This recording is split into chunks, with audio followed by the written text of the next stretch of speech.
En fait, je ne crée pas pour une femme en particulier, je crée le lys.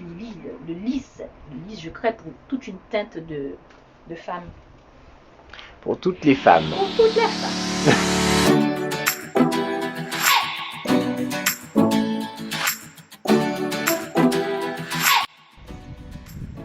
Ça y est, on est à Saint-François aujourd'hui et je vous amène à la rencontre d'une nouvelle créatrice.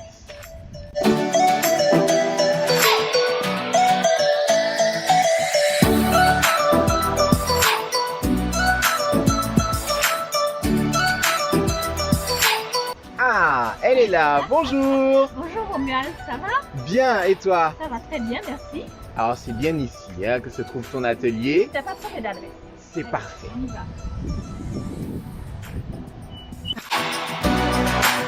Alors ça y est, on est installé dans l'atelier de Tamara. Bonjour Tamara. Bonjour Romuald. Ça va? Très bien, très bien. Tamara, ton histoire avec la couture, est-ce que tu peux nous la raconter? Mon histoire avec la couture, elle débute très tôt dans l'atelier de ma mère à Pétionville en Haïti, où je suis née. J'y ai passé toute mon enfance. Elle avait un espace à la rue Panaméricaine. C'est une rue très cotée en Haïti, à Port-au-Prince. Et elle y employait plus d'une vingtaine d'ouvrières. Elle y faisait de la broderie à la main, des coutures, probablement des coutures sur mesure, des costumes de scène, des costumes de carnaval.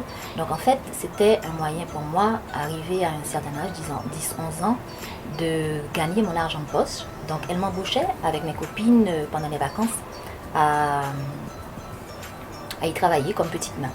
Notre spécialité, c'était coupeuse de fil.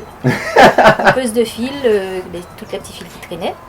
Et après... mais je n'ai jamais voulu en faire mon métier. Et quel métier tu aurais voulu exercer? Moi, je voulais être coiffeuse. Toujours dans la mode finalement. Oui, donc je voulais être coiffeuse, je voulais quand même couper quelque chose. Mais à la fin, après avoir eu mon bac, quand je l'ai annoncé à ma maman, elle me dit je comprends pas, et l'héritage que je te laisse là, qu'est-ce que tu vas en faire? J'ai dit oui, mais moi je vais être coiffeuse. Elle me dit mais non, c'est comme si tu me plantais un couteau dans le dos. Et à ce moment-là, j'ai voulu lui faire plaisir. Et je lui dis, bon, ok, d'accord, je vais être styliste. Et je pense que c'est le plus beau cadeau qu'elle m'ait fait, c'est de pouvoir m'encourager ou peut-être me forcer la main à faire ce métier dont je suis tellement fière aujourd'hui. Un très beau métier que tu exerces depuis... Je suis sortie de l'école de fashion design où j'ai passé 3 ans, j'ai obtenu un associate in art degree à Miami. Et Bien. j'ai passé 3 ans d'études et je suis rentrée en 1987. Je suis retournée en Haïti pour exercer aux côtés de ma maman. Qui t'avait déjà préparé... Qui m'avait déjà préparé tout mon espace de travail, ma belle table toute neuve à côté d'elle pour qu'elle puisse quand même jeter un œil. jeter un petit œil. Hein. Et m'infuser, me distiller C'est précieux conseil. son savoir-faire. Un métier donc que tu exerces depuis de nombreuses années maintenant. Oui. Comment est-ce qu'on pourrait définir ton style? J'ai peut-être pour la ligne, pour la marque que je représente, l'île des îles, j'ai un style bien particulier, c'est une invitation aux vacances. Donc en fait, je crée des garde-robes vacances pour une femme qui a envie de se laisser aller pendant l'été à des tenues un petit peu plus fraîches, un petit peu plus vaporeuses, un petit peu plus décolletées, un petit peu plus féminines, plus romantiques. Donc ce style-là, il est très léger, très aérien. J'utilise du voile de coton, de la mousseline pour pouvoir sublimer justement les silhouettes que je désire transposer. Et après, j'ai un autre style, c'est que je dissocie complètement de ce processus de création pour Lily des Îles. C'est le style que je peux donner aux clientes qui viennent pour le sur-mesure. Parce que je fais aussi pas mal de sur-mesure.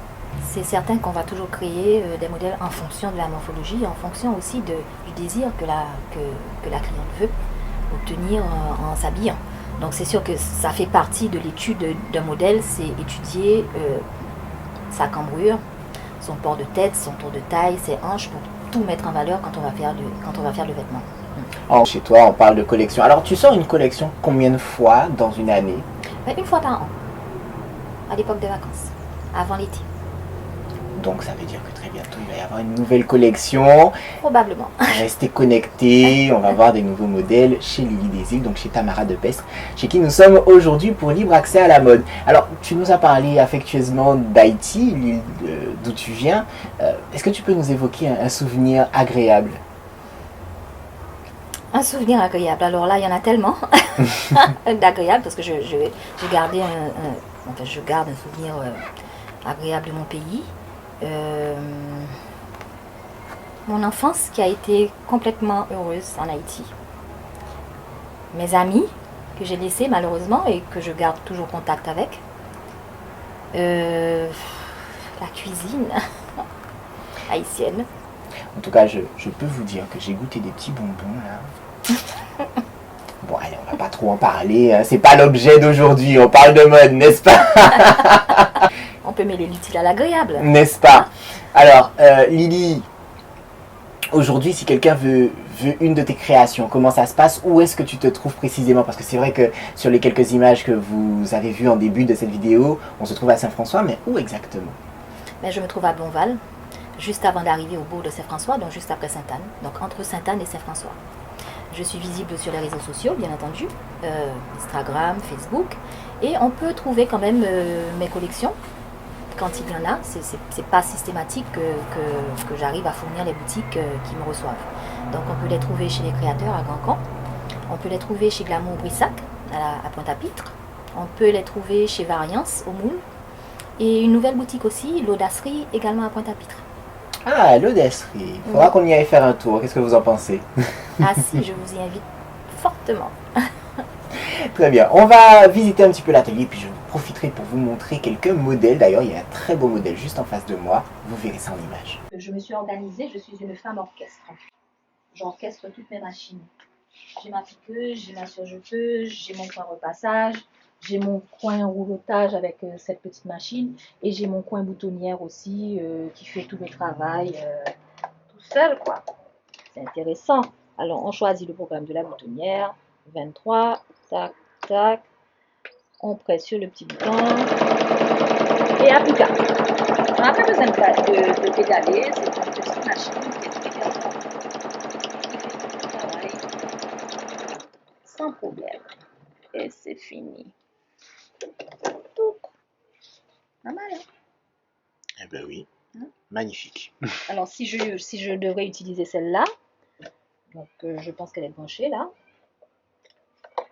Voilà. Alors, celle-là, c'est sous petit relotage.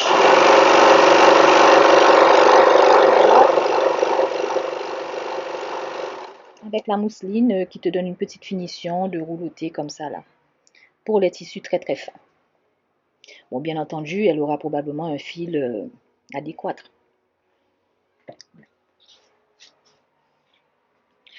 Très très bien. En fait, là, c'est des trucs qu'ils ont utilisés pour un shooting photo avec une blogueuse qui a fait un guide, Take Me to Guadeloupe. Un guide à acheter, un guide à voir qui vraiment qui illustre toutes les facettes de la Guadeloupe. Donc, j'ai eu à l'habiller pour faire son shooting et c'est les vêtements qu'elle a portés et qui sont un petit peu des collections précédentes, qui viennent probablement des collections précédentes. Ça, c'est un petit haut qui s'appelle le Bundle Top. Un petit haut en voile de coton. Ça, c'était d'une collection, c'est créole nouillé, puisque j'ai mêlé la tradition guadeloupéenne, antillaise, française de la petite robe créole de base, avec cette serpentine qu'on utilise beaucoup dans les costumes traditionnels haïtiens. Donc ça, c'était un petit mélange, voilà, l'union de nos deux îles. Ça, c'est une nouvelle collection, j'ai pas envie de trop montrer. Ah. Ben bon, un petit peu. Et puis là, c'est une petite pièce basique, le kimono, que je vais proposer en atelier Do It Yourself à la boutique L'Audacerie. Donc, à l'occasion de la fête des mères, dès qu'on sera déconfiné le 21 mai, les adeptes de couture pourront venir le fabriquer avec moi dans cette boutique-là. les adeptes de couture et puis ceux aussi qui ont envie de s'y mettre, hein, tout Oui, simplement c'est pour aussi. faire un cadeau à l'occasion de la À fête des l'occasion mères. de la fête des mères. Donc là, je vais poster ça très bientôt sur mon Instagram. Et en fait, j'ai fait une présélection de tissus. Elles auront toujours un petit mélange imprimé, 2 imprimés différents. Et ce sera sympathique autour d'un thé, autour de petits cookies. Là. On va faire ça. On va faire ça très bien. Ça, c'est un modèle d'une collection précédente aussi, Resort. C'est une sortie de plage que j'avais fabriquée pour un site anglais. Qui s'appelait Sab Soleil, et qui m'avait commandé des pièces comme ça pour leur collection. Et puis ça, c'est très bientôt, celle-là. Très bientôt. À suivre donc. Merci Tamara. On te retrouve dimanche Oui.